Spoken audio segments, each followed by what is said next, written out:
보리자성이 본래 청정하니 탄용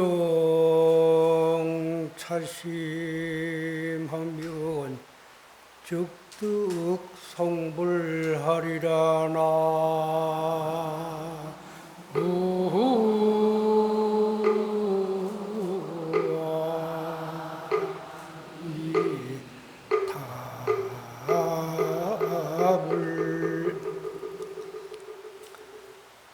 본연자성이 본래 청정하니 때로는 보리자성이 본래 청정하니 단용차심하면 즉득 성불하리라. 우리 모두 본래부터 갖추고 있는 성품이 맑고 깨끗하니 다만 이 맑고 깨끗한 마음을 쓰면 곧 부처님 마음으로 다가서리라. 마음의 근원은 마치 구름 벗어진 파란 하늘과 같은 것입니다. 이제 파란 하늘과 같다고 하는데 파란 하늘은 때가 묻지 않는다. 과거의 하늘이나 현재의 하늘이나 미래의 하늘도 넓고 맑고 깨끗해서 변함이 없는 것이다. 우리 마음도 마치 텅 빈 하늘을 닮아서 때가 묻거나 물들지 않는 것인데 우리 스스로 마음에 때를 묻히고 또 그 묻힌 때를 업으로 삼아서 이끌려 다니면서 괴로움을 받고 있는 것입니다. 근본 마음은 미워할 줄도 모르고 시기할 줄도 모르고 남을 헐뜯을 줄도 모르는 거라. 다만 천진에서 때 묻지 않은 어린아이처럼 그 마음이 맑고 깨끗한 것인데 그 맑고 깨끗한 마음에 스스로 때를 묻힌 거예요. 살아가면서 어린아이 마음에 욕심이 생기는 거라. 무언가 더 갖고 싶고 더 많이 취하고 싶고 그런 욕심이 생기면서 나와 남을 비교하고 그렇게 나와 남을 비교하면서 스스로 고통을 만들어가는 거예요. 그런데 그 스스로 고통을 만든 것이 외부적인 게 아니라 스스로 자신의 생각이 욕심에 물들어가면서 괴로움을 만든 것이다. 그러니까 우리 근본 마음은 가을 하늘 닮아서 때가 묻거나 물들거나 때 묻지 않는다는 사실을 명심을 해야 돼요. 과거에 지난 일들 중에 마음 아팠던 일을 가슴속에 넣어두고 늘 괴로워하는 사람들이 있습니다. 과거는 이미 흘러가 버렸고 또 미래는 아직 오지 않은 거라. 현재 이 순간보다 소중한 시간은 없는 것입니다. 대부분의 사람들이 흘러간 과거에 매여서 또 지난 시절에 아팠던 상처를 들춰내서 스스로 힘들게 하고 주변도 힘들게 하는 일들을 우리가 바라볼 수가 있습니다. 그래서 우리 마음을 어린아이 마음처럼 순수한 마음으로 돌아가자. 이제 갓 태어난 지 얼마 안 되는 어린아이의 눈망울을 보면 맑고 초롱초롱하고 마치 이슬처럼 그런 영롱한 눈빛을 가지고 있습니다. 어린아이 마음은 남을 미워하지도 않고 시기하지도 않고 업신여기지도 않는 거라. 그 순진하고 때묻지 않은 천진한 마음이 언제부터인가 욕심에 때를 묻히고 나와 남을 비교하고 이러면서 삶이 어렵고 힘들어진 것이다. 그래서 부처님께서는 열반을 맞이해서 그 80세 구시나가라 산하쌍수 아래서 막 이제 육신의 몸을 벗고 열반에 들 무렵에 한 제자가 물었습니다.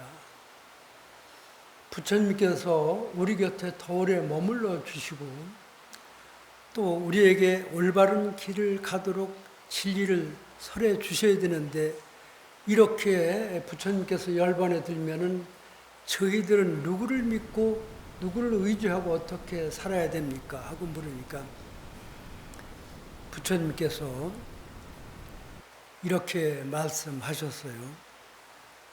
자등명 법등명하라. 한번 따라서 자등명 법등명하라.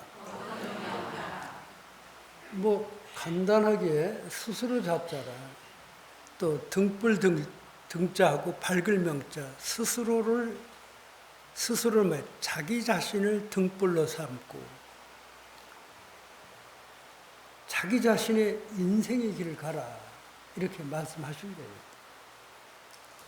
자기 자신을 스승으로 삼으라. 우리 마음속에는 누구의 마음속에도 때묻지 않은 천진한 어린아이 같은 마음이 있고 부처님 마음이 우리 마음속에 내재해 있기 때문에 내가 남을 미워하거나 시기할 때 스스로 마음속에서 미워하지 마라. 왜 우리가 남을 미워해야 되겠느냐.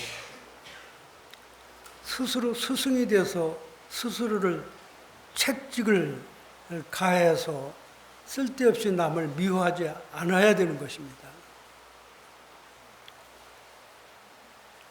미워하면은 미움을 받기 때문에 미워하지 말아야 됩니다.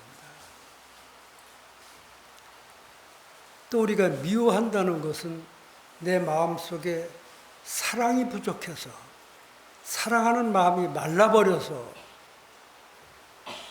남을 미워하는 것이기 때문에 남을 미워한다는 것은 내가 마음속에 사랑이 부족하구나 하는 걸 깨달아야 되는 것입니다. 삶이 긴 세월이 아닌데 남을 사랑하고 감싸주고 포용해주는 것만도 그렇게 살아도 시간이 부족한데 미워하고 시기하고 남을 해하고자 한다면 그 마음을 따뜻한 마음, 사랑하는 마음, 용서하는 마음, 감싸주는 마음으로 바꿀 때 삶은 아름다워지고 행복해지는 것입니다. 이해가 좀 되시면 박수 한번 치라고.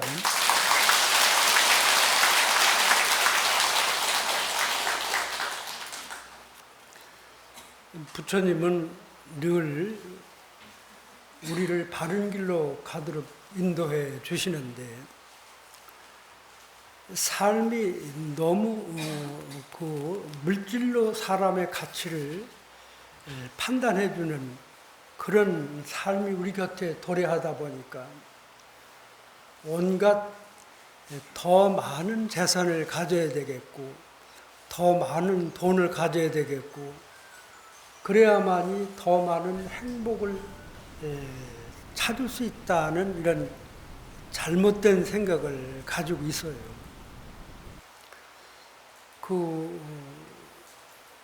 제가 어떤 기회에 이제 로마를 한번 가본 적이 있는데 로마는 뭐 기원전에 이렇게 만들어진 도시인데 지금도 그 도시 위에 차가 다니는데 차가 마치 달팽이가 기어가는 것 마냥 조그마한 차를 타고 다니는 거라.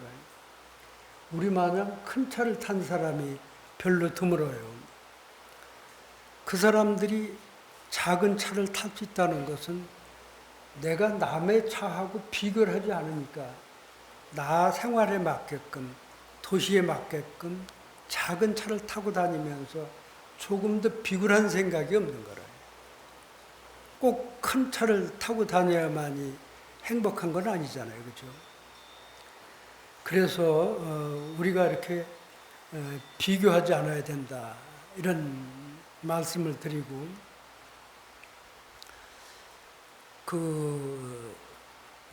슈바이처 박사 하면은 우리 모두 잘 알잖아요. 그죠?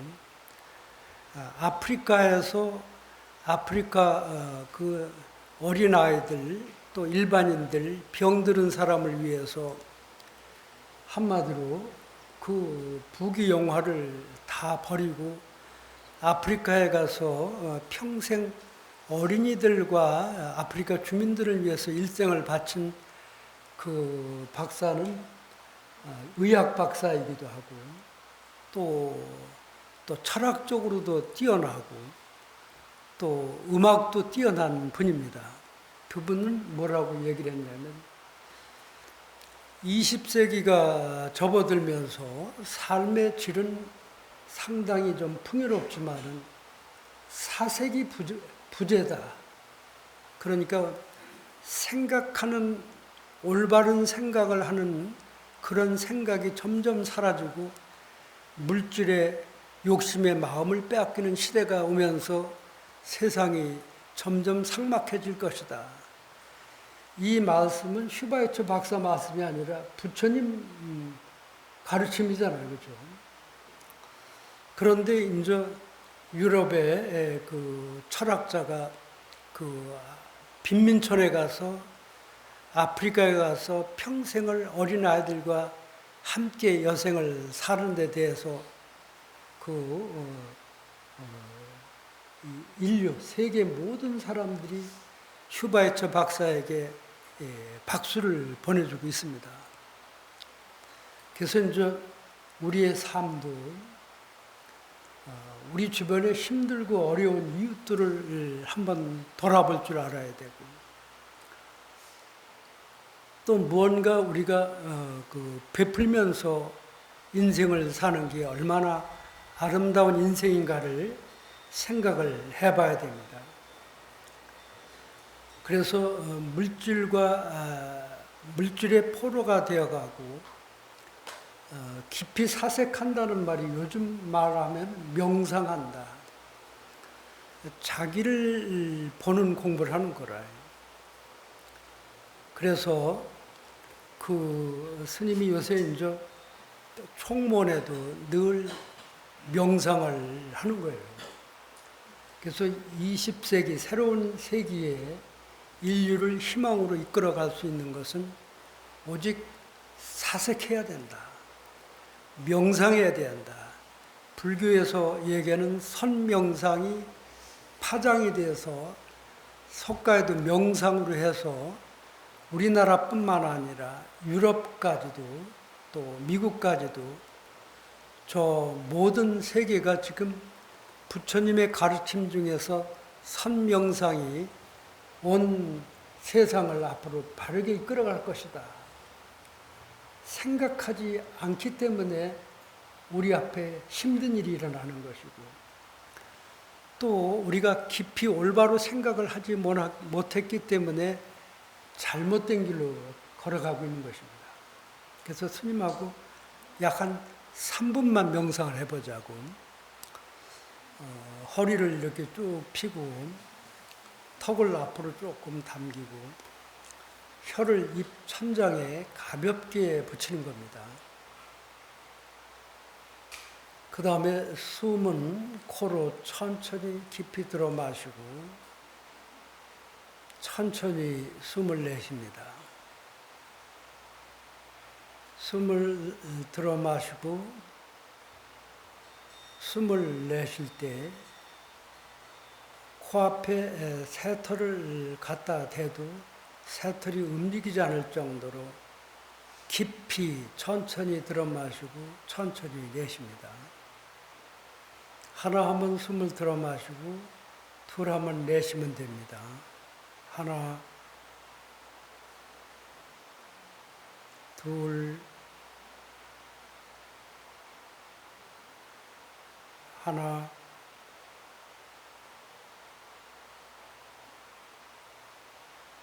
둘,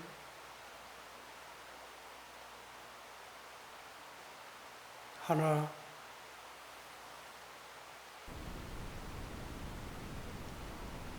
둘,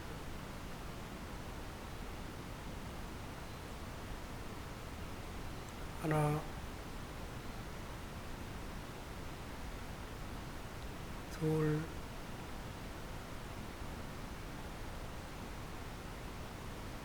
하나,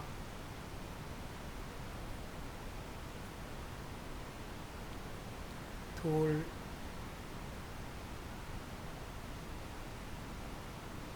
하나,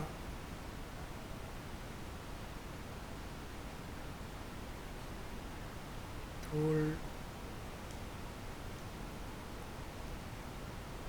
하나,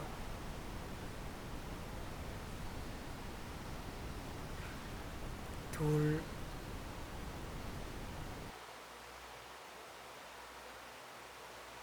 하나,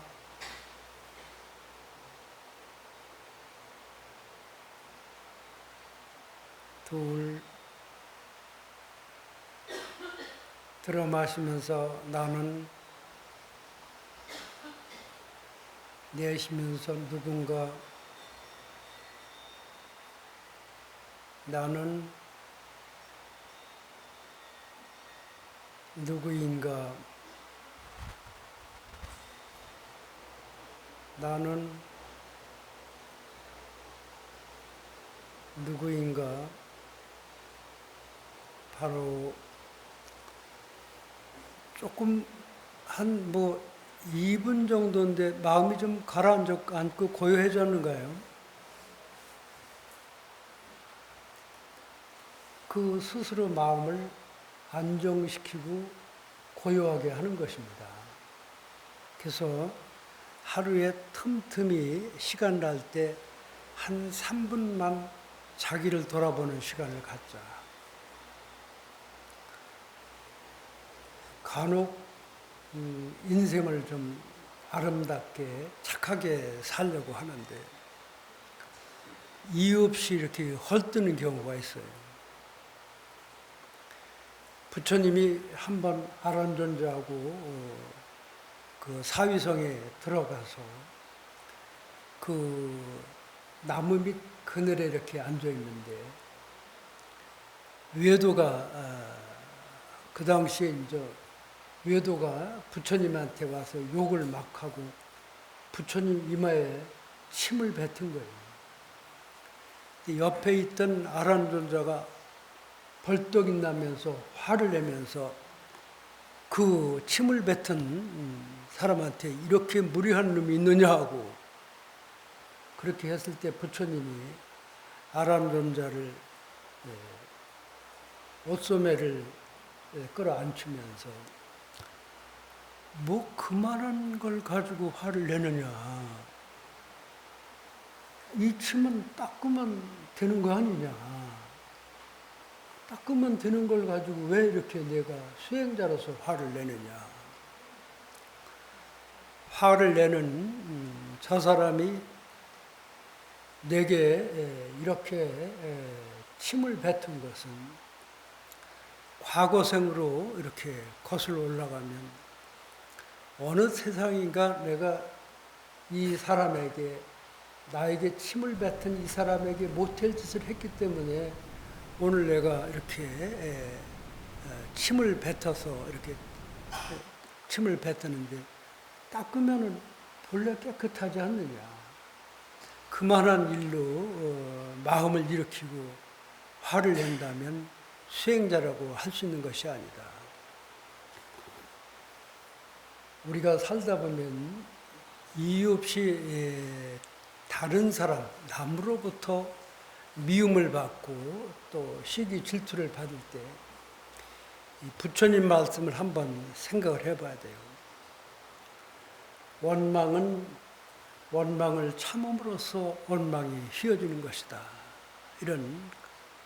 그래서 그 아란존자가 그래도 부처님 어디 부처님 같은 위대한 분한테 이렇게 침을 뱉을 수가 있습니까? 했을 때 부처님이 이렇게 닦으면서 아란존자에게 세상을 살아가다 보면은 아무 잘못도 없이 아주 모함을 받을 때가 있을 때 그래도 우리가 지난 과거를 생각해보고 오래된 인연을 생각해보면은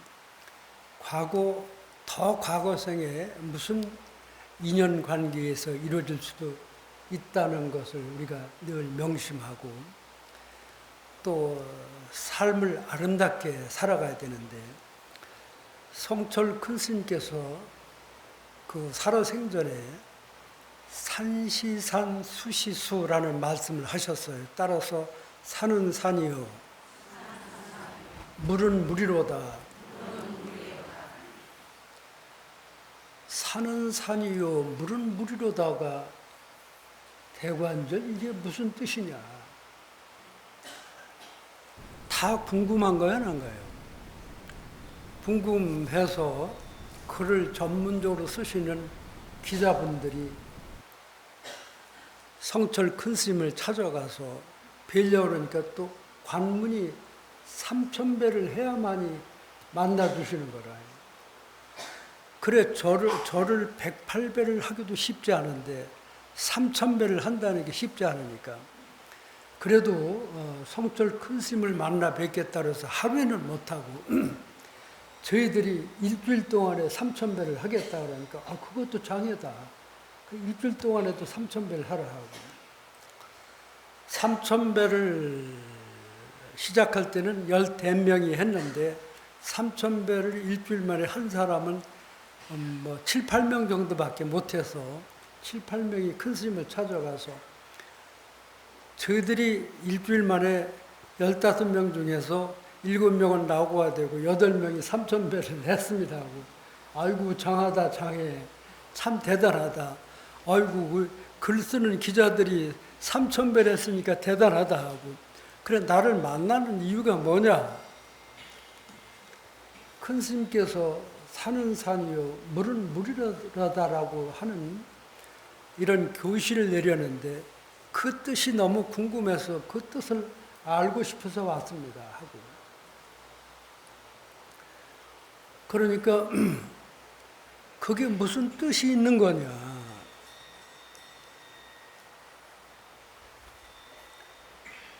그 성철 스님께서 빙그레 웃으면서 이렇게 손가락을 하나 들어 보이셨습니다.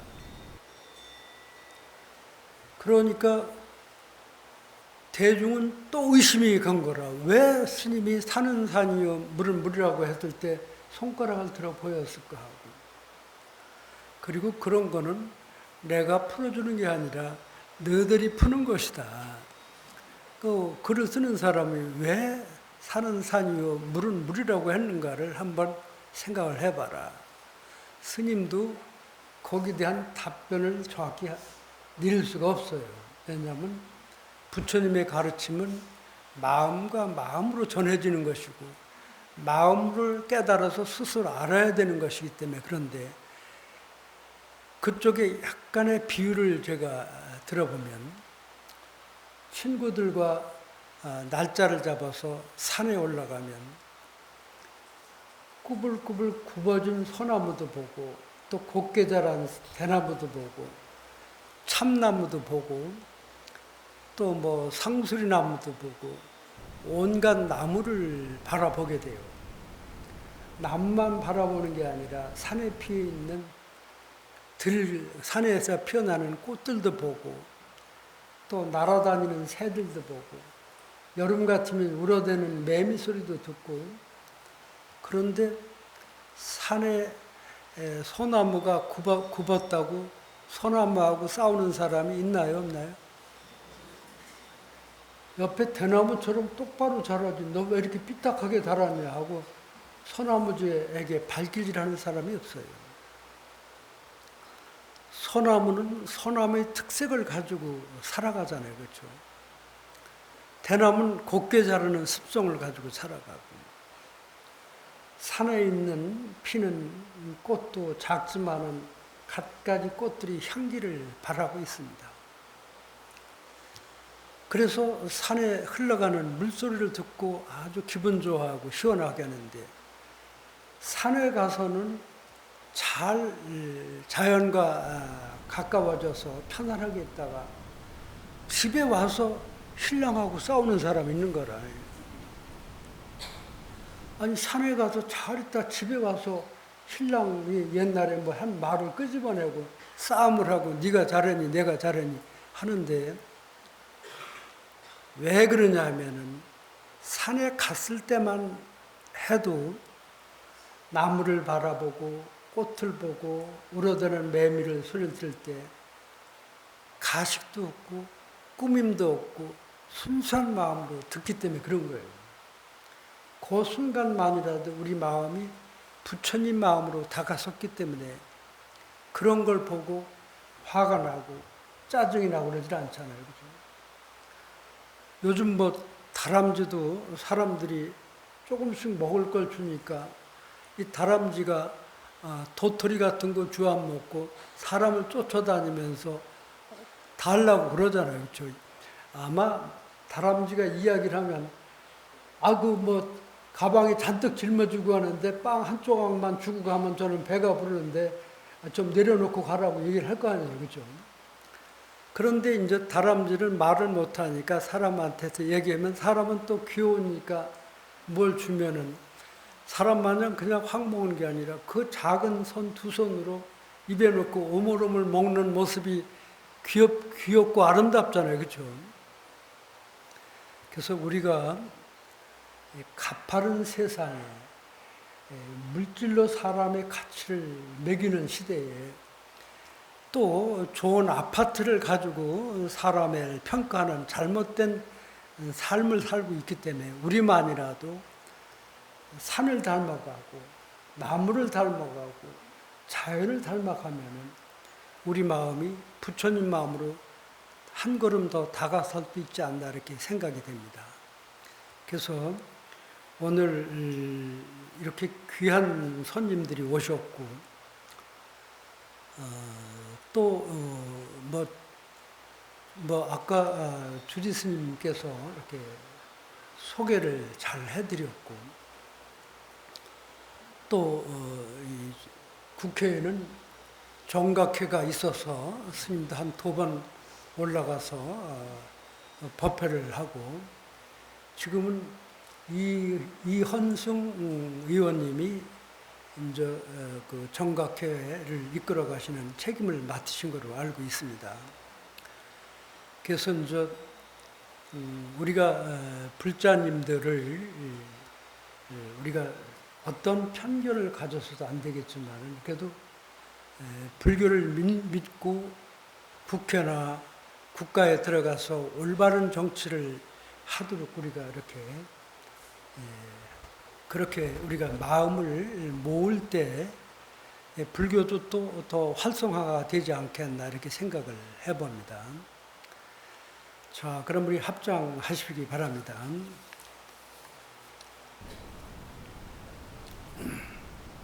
한 번씩 따라 하시기 바랍니다. 나는 행복합니다. 나는 행복합니다. 나는 행복합니다. 부처님 품속에 있는 나는 행복합니다. 나는 행복합니다. 부처님 가르침을 배우는 나는 행복합니다. 청정한 승가에게 부처님 가르침을 배우고 생활 속에 실천하게 하소서. 나는 행복합니다. 나는 행복합니다. 가정이 있어서 나는 행복합니다. 사랑하는 아들, 딸들이 있어서 나는 행복합니다. 사랑하는 이웃이 있어서 나는 행복합니다. 나는 행복합니다. 사랑하는 우리 나라가 있어서 나는 행복합니다. 나는 행복합니다. 초하루 기도 공덕으로 온 세상이 전쟁에서 벗어나서 평화를 이루게 하소서. 평화를 이루게 하소서. 평화를 이루게 하소서. 잠깐 기도하는데 제가 노무현 대통령 모습이 잠깐 생각이 나서 그 노무현 대통령 얘기를 조금을 하려고 하는데, 노무현 대통령이 조금 다른 대통령보다 앞을 내다보는 대통령이다 라고 생각을 저는 했었어요. 뭐냐면은 지방 분권화 운동에 앞장을 쓰신 분이라. 그래서 중앙에 집중되어 있는 중앙의 중요 기관을 각 도로 이렇게 내려보낸 거죠. 각 도로 내려보내서 흩어버린 거라. 왜 그러냐면 그 분은 서울 중심으로 편성되어 있는 도시 과밀화가, 서울도 너무 인구가 많으면 서울도 교통지옥이고 또 모든 곳에 지옥이 되잖아요. 그래서 이제 그 대통령은 서울로 편중되어 있는 인구를 지방으로 분산을 시켜야 되기 때문에 해서 지방 분권 운동을 하고, 거기에 또 한 가지 지금 생각이 나는 거는 수도 서울을 대전으로 옮겨야 된다. 그거 기억나시나요?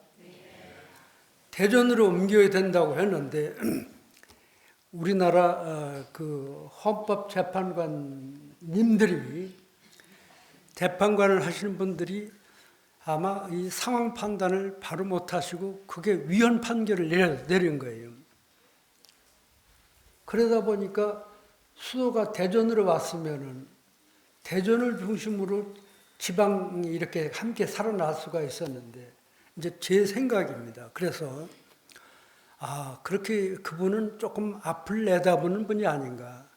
지금 그런 시기가 다가왔잖아요. 서울은 지금 인구가 1000만 도시인데 조금 빠져나가서 980만 도시가 되고, 경기도가 1320만 도시라. 그러면은 두 도시가 결국은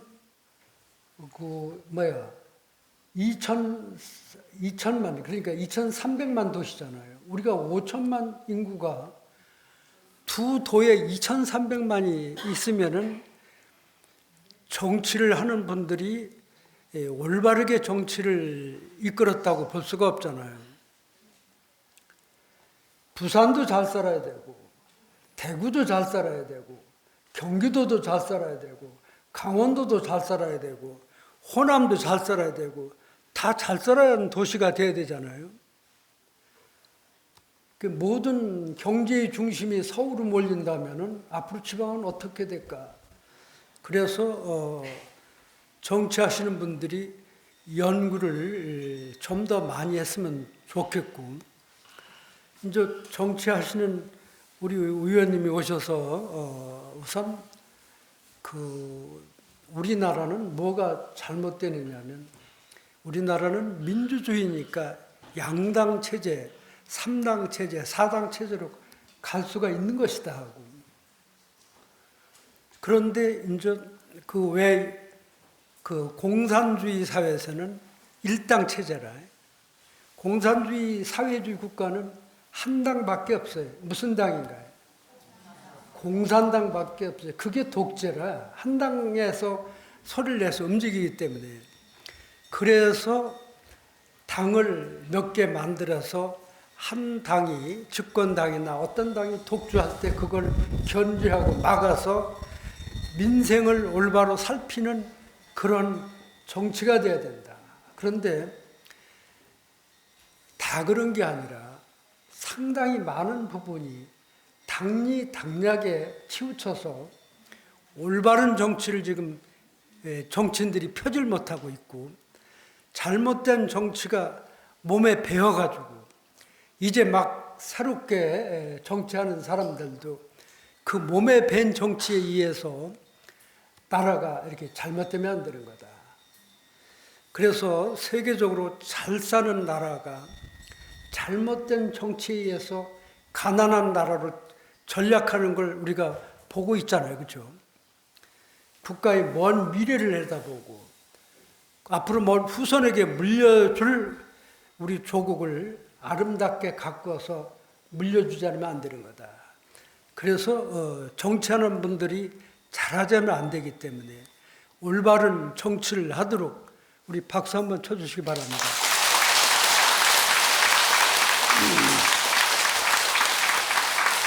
원이차 공덕 보구보 일체 아등 여중생 당생 극락국 동견무량수 개공 성불도 모두 행복하시고 성불하세요.